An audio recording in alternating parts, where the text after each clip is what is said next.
Welcome back, viewers. You're watching the Savera and I'm Shefali. The Central Bureau of Investigation has intensified its probe into the unaccounted assets of former Deputy Inspector General Harcharan Singh Bhullar, who was recently arrested in connection with the bribery case.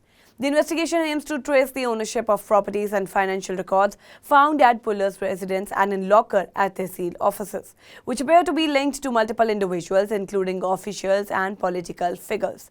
CBI teams are meticulously examining documents related to properties recovered from Bhullar that are not registered in his name.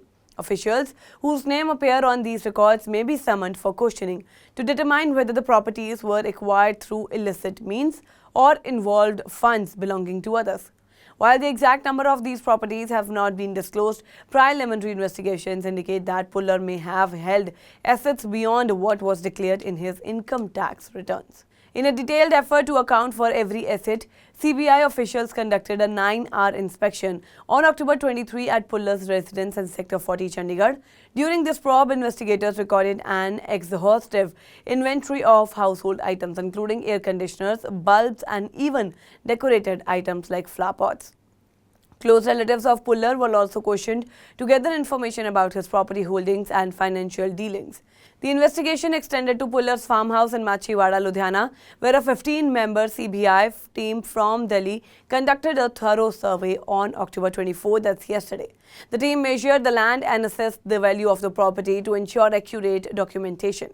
Sources indicate that Bhullar reportedly owns other properties in Chandigarh, Jalandhar and Patiala, which are also slated for verification and measurement by the CBI in the coming days.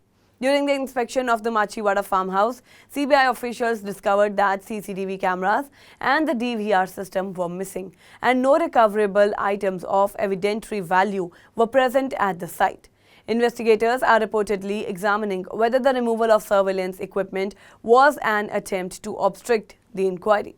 The probe underscores the CBI's focus on tracing potentially illicit financial networks and unaccounted assets that may involve not only Bhullar but also other officials and political figures. By thoroughly documenting the properties and examining the linked financial records, the agency aims to uncover the full extent of the former DIG's alleged corruption and the sources of the funds used to acquire these assets. Officials involved in the investigation have stated that the next step will include summoning individuals whose name appear in property registration, cross-verification financial trials, and reconciling these holdings with Bhullar's declared assets to establish the scope of the alleged irregularities. That's all for now in this update. Stay tuned to the Savera. Download the app and follow us on various social media platforms.